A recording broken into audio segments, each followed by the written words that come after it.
morning. As we meet this morning for our panel discussion on coastal resilience, restoration, and adaptation, the world is preparing tomorrow for yet another global climate change summit. I wish I could tell you that there's positive news to report, but that's not what's happening.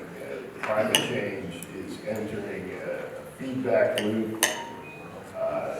The world has failed to reduce carbon emissions enough to mitigate this, and we're increasingly waking up to the reality that we're adding to this problem with even worse emissions from methane, both natural emissions as permafrost melts, and also man-made emissions that are leaching from natural gas production. And, you may have seen it was a front page story in the New York Times where they revealed satellite, I guess it was infrared, images of Russia, just massive amounts of methane coming out of their natural gas production, as well as the melting of what they call the tundra, the permafrost. Methane is 30 times more potent than carbon dioxide in terms of greenhouse gas effect. It doesn't linger in the atmosphere as long, but it is going to probably going to speed up the impacts that we're already seeing from climate change. One other fact that I want to throw out is that 40% of the population in the United States lives in counties that are adjacent to coastal waters. So this is an issue that we're all going to have to address.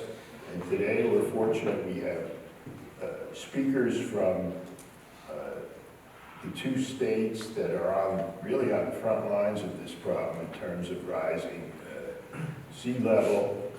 That would be Louisiana and Virginia. And both of these states are taking aggressive action, proactive coastal resilience strategies that our speakers are going to discuss with us today. So let me just start everything off and introduce our speakers today. Gerald Sutcliffe is the Chief Resilience Officer of the Louisiana Governor's Office of Coastal Activities. Charles is in his 10th year in the Louisiana Governor's Office Coastal Activities Division. He began with a strict policy focus related to the implementation of the Coastal Master Plan in Louisiana, and now seeks to integrate an understanding of coastal change into other departments across state government. Charles is also one of 3 members of the Governor's Office team working on the Climate Initiatives Task Force, which will make recommendations for how Louisiana can reach net zero emissions by 2050. And tomorrow, Charles will be joining Governor John Bell Edwards in Scotland for the Global Climate Summit. Troy Hartley is the director of Virginia Sea Grant, a multi-university coalition headquartered at the Virginia Institute of Marine Science at William & Mary. He's charged with advancing the resilience and sustainability of coastal communities and economies. Troy is going to tell us about a new Virginia Economic Development Initiative to launch a coastal resilience and adaptation economy through a business plan, competition, and extensive public-private partnerships for R&D, innovation, and entrepreneurship. This regional approach is really something that we need to pay attention to because it's a regional problem, and terms of coastal resilience and restoration, it's really the most effective way to address it. So Charles and Troy are going to take a few minutes and tell us what they're doing in their states about coastal resilience. And then we're going to open it up to a wider discussion about how we view climate change in the context of economic development and whether we need to rethink some of our basic assumptions about coastal development and also about, frankly, disaster recovery. But without further ado, let's get started. Please welcome our speakers, Gerald Sutcliffe and Dr. Troy Hartley.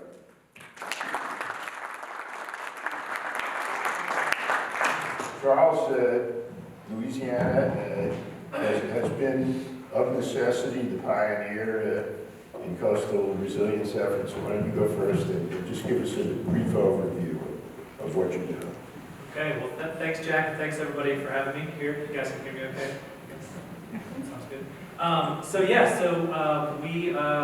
Thanks for that introduction. And if you have heard about us lately, it's probably for all the wrong reasons. I think that's the first reputation that Louisiana has is that we've had a really rough past 2 years in particular with hurricanes and floods and freezes and all the like.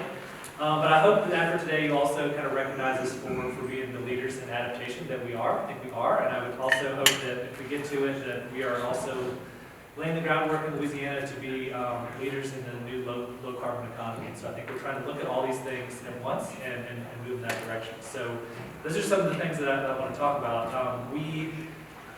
As Jack mentioned, it is from necessity that kind of we are ahead of the game where we are. We kind of started engineering our coastline back after the Great Flood of 1927 in Louisiana. And so the massive levee project that the Corps of Engineers helped put in really kind of started our coast kind of changing fundamentally from how it was kind of in a natural state. And so we've been sinking faster than normal for almost 100 years now. And then on top of that, we're adding sea level rise and some of these newer challenges, and as well as navigation canals and oil and gas exploration. And so our coast has been changing very fast. And then obviously, our big wake-up call was in 2005 when Hurricane Katrina flooded 80% of New Orleans. And we had the same year, just a few weeks later, Hurricane Rita really damaged southwest Louisiana quite extensively. So that was our big wake-up call in Louisiana. It was before Sandy, hit the East Coast, before Harvey, so our wake-up call was earlier, and so I think we do have this kind of 10 or so year head start on how we're approaching some of these issues. So after that, we reformed state government. We created an entity that's only job was to think about how the collapse of the coastal environment was affecting the protection needs of coastal communities and the economic implications for all that. So we put that together under one roof. We've got a regional governance structure that has representatives from different areas of our coast, but also different types of state government, different agencies within state government that makes decisions kind of as a whole about how we should address this problem. We've got a coastal master plan that is now in its 3rd edition. It's about to be in its 4th edition in 2023. We're going to have our 4th coastal master plan. And this is a really kind of the heart of what we do in Louisiana. It's a science-based plan. We try to look at a really complex, difficult situation, just problem to solve. We look at a 50-year time horizon. We try to understand how the physical landscape changes, how changes to the physical landscape, and those different feedback loops like Jackson talked about this morning, in the natural world are going to affect the way that the storm surges and waves and water flows on top of that. And then there's also assets and people and communities in there as well. So we try to model all these changes over 50 years. We have different ways of thinking about future environmental conditions. And we do all this, yes, to understand what our problem is, but also it's really so we can pick projects that will matter. So we were trying to balance the needs of near-term as well as the long term. So we know we have communities at risk today, as everybody's seen in the news, but we also can't spend all of our dollars today and do nothing for the future, because this is a problem and a challenge that's going to evolve over the next several decades. So we get this long-term approach, but we also decided that it wasn't realistic to just tell everybody that every project that they want is going to happen.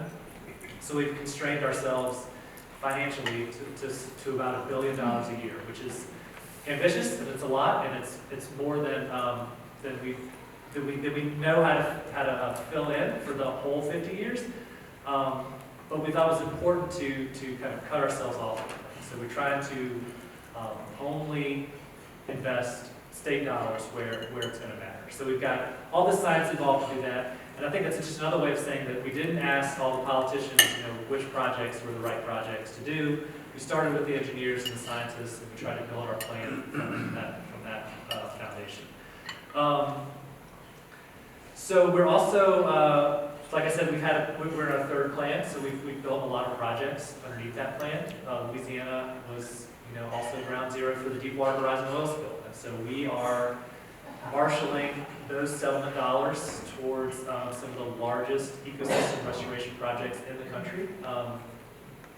Again, using the master plan as our guide to do that. So just in the John Bell administration, so just since 2016, we've secured $15.4 billion for construction projects. A lot of that's federal, but not all of it. There's a fair amount that's state and BP dollars in there to restore 32,000 acres of habitat and 359 miles of levee, which is really incredible. Even more incredible is that right now in engineering design, so in this pre-construction phase, we've got 52 more projects coming through that are going to benefit 300,000 acres of wetlands. So this is the scale of the projects that we're implementing is really ramping up dramatically. And we are close to that $1 billion a year expenditure, which is where we always wanted to be, and it's really amazing. And anyway, so that's kind of where we are. So we're putting major projects on the landscape today. We've got a $760 million levee project in the North Shore of Lake Pontchartrain underway. We've got the largest marsh creation and bridge project ever in our state's history under construction today. We've got one of the largest barrier islands just finished. So we've got all this progress. The largest floodgate that we've done recently, $90 million floodgate going in, ribbon cutting, next month. So we're doing really well on the implementation phase. And I think just to kind of wrap up and kind of let Troy have a chance to talk about it, we also know that we can't completely build our way out of this problem, and so we're really trying to evolve our approach in coastal Louisiana, kind of along the same playbook that the master plan put out, follow the science, be inclusive of different stakeholders, but we're trying to bring these projections of risk that we have for our coastal area, we're trying to bring that into other spheres, like the human services sphere, the healthcare sphere, and to ask people to start thinking about what these challenges and changes are going to mean for their ability to carry out their missions and to serve their clients and to do that work. And it's a new challenge that a lot of these agencies and entities are being presented with. They're used to thinking about the next budget cycle, the one after that, and they're not used to thinking about these 25-year, 50-year time horizons and the way things are changing. So it's a real challenge to be doing something brand new, especially since we've gotten pretty good at doing protection and restoration, and we kind of have our plans and our models that we have a lot of dollars for that. We have no dollars and no plans and no anything for how to engage everybody else in this problem. And so that's been exciting and fun for me to work on. And then also, we can't build our way out. We are doing climate mitigation. We're doing greenhouse gas mitigation for the first time. So we're writing a plan now involving stakeholders from industry, from utilities, from environmental justice, state government, academics. Everybody's at the table trying to figure out what does it look like for a state like Louisiana to meet the challenges of this low carbon future. And we're going to have we have a draft plan out. We just talked about the results yesterday at a public meeting, and we're going to have another big plan out. I don't know, some few days after we get back from Scotland. I guess I'm going to work on it all through Scotland. But that's coming up soon too for Louisiana. Yeah. So we have just a lot of things going on. I hope that helps kind of just set the stage for some of the things you guys are interested in. Troy, you surprised me the other night when you told me that not only is Virginia dealing with rising sea levels, but we've also got sinking land that is making it worse. Please tell us about this new business plan competition, the other activities you're doing. Absolutely. Thank you, Jack and Ethan, for inviting me. And you noted, what did you say, 40% of the population lives in the coastal zone? Coastal counties directly on the water. If you look at the percentage of GDP that are in that, it's higher than that 40%. It varies by state, but 80% of sometimes states' GDPs are in those areas too. You may not typically think of Virginia in the same way because, knock on wood, we haven't had our Katrina, and so don't have the kind of billion-dollar disaster funding. But we do have the highest relative sea level rise on the East Coast, and second in the United States, only to New Orleans for that. And what that brings is flooding. And it's happened because of geology and the land sinking as well as the seas coming up. So that has a different kind of impact on our economy and our functioning, right? Flooding that's happening when the sun is out on a full moon, and controlling, limiting access to road access to facilities and a lot of this economic activity and development. So, and we're about to release our first coastal master plan in Virginia in a couple of weeks, and I sit on that master planning technical committee. Today's 100-year flood in Virginia, 50 to 60 years from now, will be our 2-year flood. So we see this is coming, and adaptation is happening, and we're thinking through how do you lower that risk by adapting and what solutions are available to adapting. But how do you also think about 100 years from now, and what do we have to learn today about how we adapt so that there'll still be life on the coast in 100 years, and there will be. What does that look like? And so in Virginia, there's been a fair bit of investment on the economic development side to be coming up with those new solutions, because we're facing it on the flooding side a decade or so before other states will face it too, and everyone's going to face it. And the particular Go Virginia, which is the state economic development funding initiative in Virginia that's funding Virginia Sea Grant, to lead this particular project, to launch an economic sector, an industry cluster in water adaptation.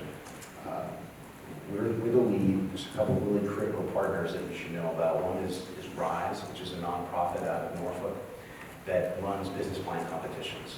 This is money on the street problems and seeks innovative solutions from entrepreneurs. And also a public access authority, which is a local government entity in Virginia that has absorbed a lot of donated property on the waterfront. And they're working with Virginia Sea Grant. They have over 50 properties on the waterfront that are amazing field stations for research, where you can put adaptation technologies and practices and products into the field and see how they do and improve them. So this particular initiative has 4 components that I want to kind of highlight. One is the business plan competition, and this will be announced within a week, I believe, is when the launch is set, the soft launch is set. There's $3 million on the street for an urban and a rural competition, and what we're offering is, in the rural case, for example, because that's the one I'm working most closely with, up to 5 companies will be shown a suite of problems, and I'll talk about what those are on these properties that and we're looking for some innovative solutions to those. They will get up to $200,000. They will get a technician from the local community college to help them implement their products and services, and they'll get resources and faculty and student support from the university systems to be validating products and to be testing the impact of their innovations in the field. And these are the details if you're interested, but there's a suite of flood management problems that we're trying to solve, from thinking about the wells, to drainage systems, to aquatic plant production, a suite of building and property protection problems that we're looking for solutions for. Housing rehab, redesigns of houses, property access issues, how do you ensure access to those? Set of water quality problems, and how do you manage septic when you've got flooding going on? When you bring salt water into flooded properties. The data analytics side, how do you monitor these properties? And in particular, if you reframe and think about a property as your house, your landscape, your marsh in the water, and your open water. That's all your property. And you could be putting oyster reefs in the water, and you can be growing marsh in different ways, or maybe even growing new vegetation in your marshes. Mangrove. Yeah, and the interface between the landscaping and the marsh. Those are all in a silo of different disciplines and different companies that work on those individual pieces, but if you put them all in a room and you said, solve this problem in a systems way, would you design the house differently? Would you design your landscape differently? Would you do something different? Is there innovation in that space? And then, are those solutions something that you can commercialize? And what are the data analytics? How do you take a smart house where everything's controlled by this and make it a smart property? Be monitoring what's going on the property scale, as I described it as that system. That's that combination of trying to solve to the immediate, reduce the risk in the short term, but then looking forward to saying, what the solutions will look like 100 years from now, and how do we solve that? And so the public-private property components up here are those leveraging the waterfront properties. We also are beginning to see a real interesting alignment of our policies in the state. We don't have the billions of dollars from natural disaster relief, but we do have $40 million a year coming in through our participation in carbon trading markets, and that's going towards projects that will be through our community flood preparedness program. We have a suite of local policies, fight the flood programs that are subsidizing companies to be coming onto private property and be implementing some of these solutions. We have increased workforce development conversation going on, community college as well as universities. And the fourth element of the project is a business consortium, where we're kind of providing a forum, a dialogue, where the business community can come and both learn about what adaptation options are available in Virginia, what do we need to know, what's predicting on flooding in the future, and then also be able to have that conversation with local universities about what help do we need, what kind of R&D would get us further. And that package is that's our Go Virginia initiative. It's about a $6.6 million 3-year initiative. This is going to be a competition, a business plan? Yes. Yeah, so there's a call on the street, and it'll be coming out here in a couple days that says, here are these problem areas. There's these flood management issues, and we're thinking about wells, we're thinking about drainage systems, we're thinking about water production. Same with the building property protection and the water quality and data analytics sections. Here are the problem spaces. Okay, companies, entrepreneurs out there, do you have any solutions that are in that space? And they will put a business plan forward, and it'll be like a Shark Tank.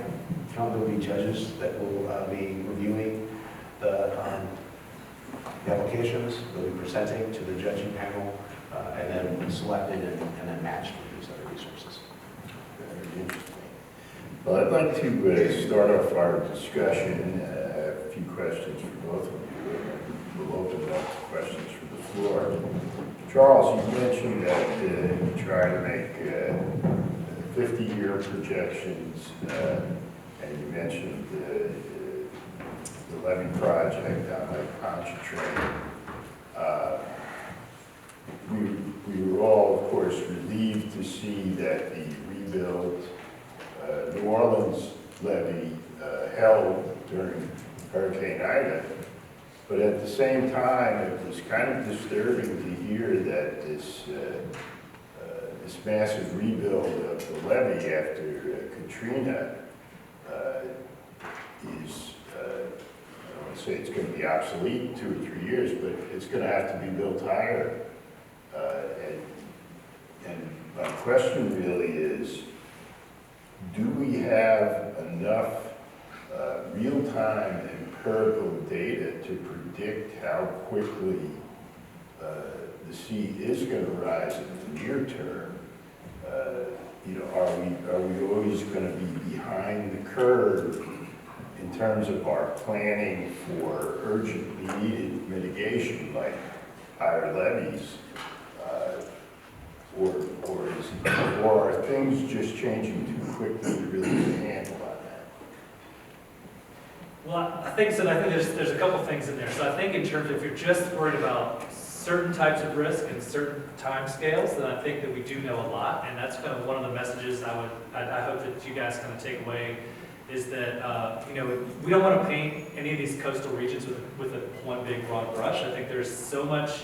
You have to get granular, and there is a lot of data out there that can kind of help inform what investments are working, what's being planned, what's actually going to happen versus not going to happen, and it kind of gets to this actual, you know, the physical sciences side of it too. How much is sea level going to rise? Or if you know that, but maybe you don't know enough about how the rainfalls are going to change. So I think there are different risk factors to think about.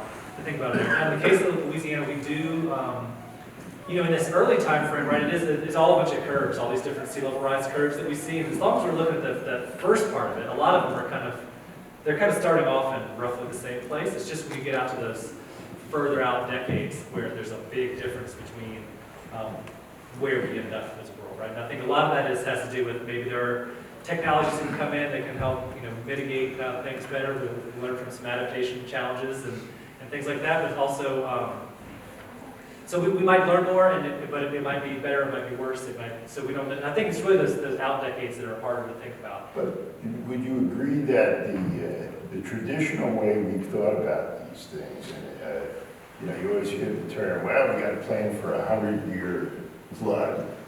I mean, that's really out the window, isn't it? We're talking 5-10 years. 100% agree that some of those terminologies are just completely useless to us now. Troy already said it, the 100-year flood is going to be the 2-year flood. So so much of this stuff is based on the past 100 years of how things were, and we've got to start thinking about, you know, is this the new normal? You know, I hate that phrase, but there's like the past 100 years are less instructive, maybe in some of these climate risks than the next 100 are going to be. So maybe Troy knows more about that. Well, no, if I would add to that too, though, I think, yeah, you're right, there's some certain uncertainties. I know in our coastal master planning exercise in Virginia, we have a better handle on where the sea level rise is going to be than, say, our precipitation rates. So what's going to happen with these intense storms that come through that I think even this location experienced a few days ago. We had 3 days of, you know, a whole year's worth of rain in 3 days or something. However, I would add, though, I think the technological solutions, the policy solutions, we can be making headway on that right now, and should be, because what that additional science is going to tell us is the line here or is the line here. But the technology we need to move from here to here is the same as we're going to need to move from here to here if that line is just in a different place.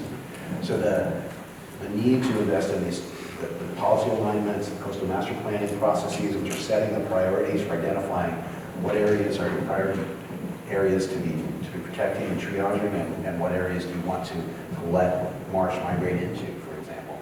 Well, that's a good segue, because I don't think speaking generally about the economic development community, I'm not sure we're ready, or we've started the discussion about how we rethink coastal development itself.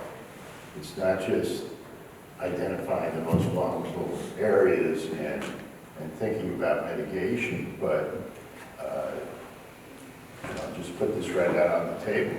Do we need to start thinking about limiting the types of development we're doing in certain areas, because it's not going to be sustainable?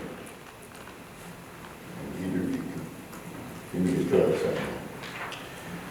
Well, you guys have had even more experience than this than Virginia, although you are seeing certain municipalities, Virginia Beach has made certain decisions about development that are limiting growth in some areas based on where they're seeing future problems. So I think that that will definitely be coming.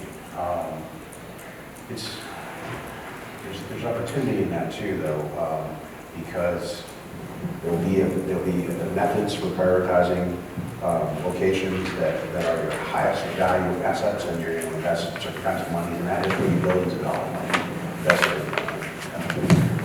naval shipyard and the naval facilities in the Hampton Roads region, for example. That will get attention. At the same time, how do you find time and identifying priorities in rural locations or personal property, homes, and things like that? Charles, let me reframe it in terms of disaster recovery. We've had this discussion before about every time there's a major storm, and Group C is based in New Jersey, and we had experience with Superstorm Sandy, and the first reaction is always, we're going to rebuild everything just the way it was before. Everything's going to be okay. Here's $20 billion in federal aid, and they sure enough went in and rebuilt all of the beachfront property that was destroyed. Very briefly, Governor Cuomo, when he was still governor, right after Sandy, he said, well, wait a minute, maybe there are some areas here that we shouldn't direct recovery funds to because it's just going to flood again. And he was pretty much shouted down. So Charles, I'm going to ask you this question. Is it time to rethink, and it's obviously, on a human level, you want to reassure people we're going to restore what you had before. But should we be applying new criteria to disaster relief and reshaping it in terms of where and when should be? Yeah, so I think definitely the idea to build things back exactly the way they were before is not intelligent way to move forward. And unfortunately, some of our federal funding streams are kind of require that. And so sometimes states or cities or counties are kind of forced into these kinds of bad decisions. And I think the other thing that happens is, I think that if you don't have a plan for what's your vision for your community is for like the long term or even the medium term before that disaster strikes, no politician or person is going to look at the family that's like sleeping in a tent in the front yard and say, yeah, we're not going to try to get you back in that house as fast as we can. You've got to. So I think the important thing is to have a plan before the disaster and really involve these communities in this visioning process for where they want to be. And so that you're not caught in this moment after the event. When I don't know that. So in Louisiana, I would say too, we're seeing. I keep wondering if which disaster is going to be the one where the federal government come in as quickly afterwards with a lot of money, or which disaster is going to be the one where people don't extend that hand to those people in danger right now. And we've come back, but Lake Charles, had to wait over a year, and they described the federal response as crumbs. And so I do think that there's a shift underway in how we're approaching this. I think the competition for federal relief after disasters is just a lot tougher than it was before. There's billion-dollar disasters all across the country, with people on all of them that are kind of asking, how are we going to come back from this? So again, I do think the planning efforts that we've been doing, that Troy's working on, is so important to really think through ahead of time what your future is going to look like. And you've got to have some of these projections for out decades and the future intensity of storms and events in there so that you can make investments where you think you can maintain them. And I think you're right there too, that we're hitting that policy tipping point. It's going to be interesting to see where it does. But the conversation about flood insurance and federally subsidized flood insurance, we're there. that's in the process of changing. I was just pulling up that today they released the press release on the stimulus package about climate activities and changes. And in here is $150 billion for housing, affordable housing issues. So those are monies that are going to get funneled through probably HUD CDBG type programming.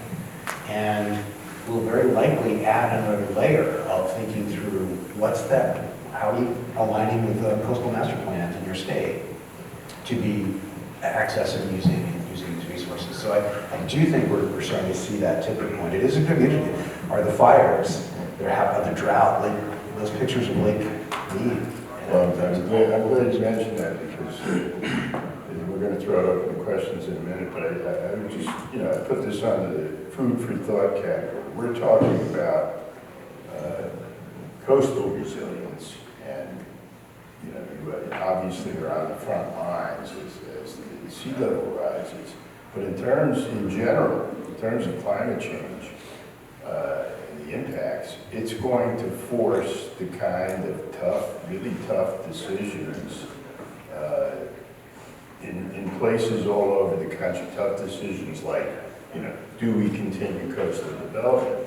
Well, here we are in Arizona. Do we start limiting growth based on the sustainability of that growth? Water resources.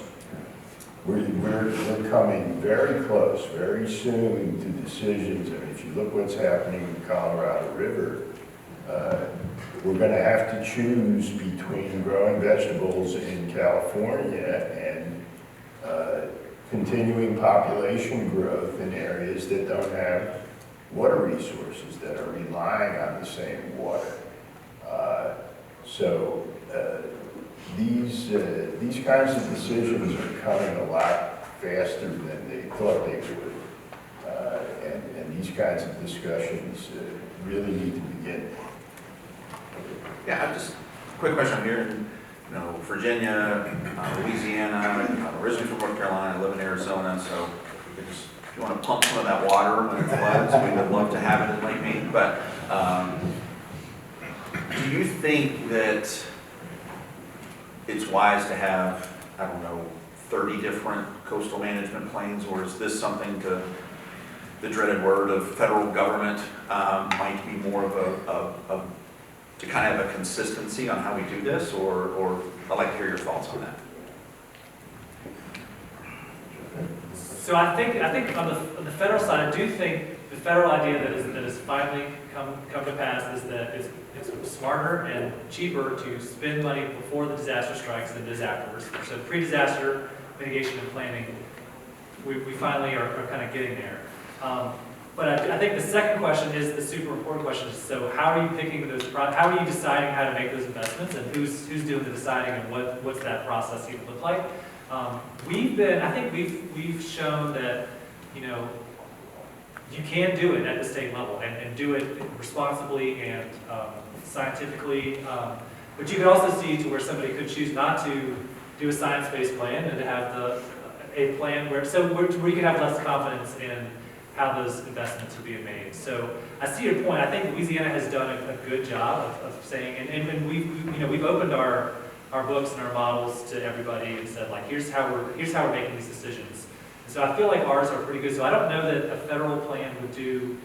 I don't think a federal plan is necessary, but I think some requirements are how we're going to. So we're going to make these dollars available, in some way, but then leave it up to kind of local plans. But explain how they have to work. They have to have some certain things built into it, I think. Well, I'm going to throw out a counterpoint. I mean, it cuts the hardest. I don't see how. I mean, when it gets to the point where we've got to divide up the water resources of the western United States, I don't see any other way of doing that other than at the federal level. I can remember, I guess it was about 30 years ago, we had a really severe drought in northern New Jersey. You don't really think of New Jersey as a place that would suffer from drought. But we came within a few weeks of having the water system in northern New Jersey collapsed, and I'll never forget. And what we discovered was, I live in a town that has a big reservoir, but the reservoir was owned by Newark. And as it was coming down to, that was the last water available, they actually, Newark and Wayne Township went to federal court to argue who should get the water. And the judge basically threw him out. He said, you guys go sit together and you share the water. I mean, it's the only water left. And then the drought ended and we built significant new reservoirs. But in Phoenix, it's one of the fastest growing cities in the United States. Do we tie that to the availability of water resources? I don't see how we can't really answer these questions without a strong federal direction. Well, I think I would add that the federal role is interesting there, right? To sort of set the bench. Here's what resilience means. You want resilient outcomes in resilient communities. But then it opens the door for some interesting regional conversations. State collaboration across state boundaries. We are working a lot with South Carolina and Charleston because Charleston is feeling some similar things that we are, more so than, say, Maryland, which isn't feeling the kind of flooding impact that we're having. So we're kind of topically coordinating on a regional basis. Drinking water is different. And out here, we manage water differently on the East Coast than we do on the West Coast, and water rights out here, but it's also managed regionally. It's the Upper Colorado River Basin, there's the Lower Colorado River Basin. There's agreements for how that's all going to be allocated. But setting that bar federally as to what's resilient mean, and then because your needs are going to be different than our needs to reach that. So figuring out the implementation on a local level or even regional coordination. I'd be curious how much regional coordination happens in the Gulf, because you all seem to be able to get hit by hurricanes a lot. We do, yeah, so we have a couple of structures with what's called GOMA, Gulf of Mexico Alliance, and they kind of, it gets governors together on things that aren't controversial. So climate change is actually not on the list of things that we talk about together as a region, but the impacts are, so the things that we aren't seeing with our eyes and things.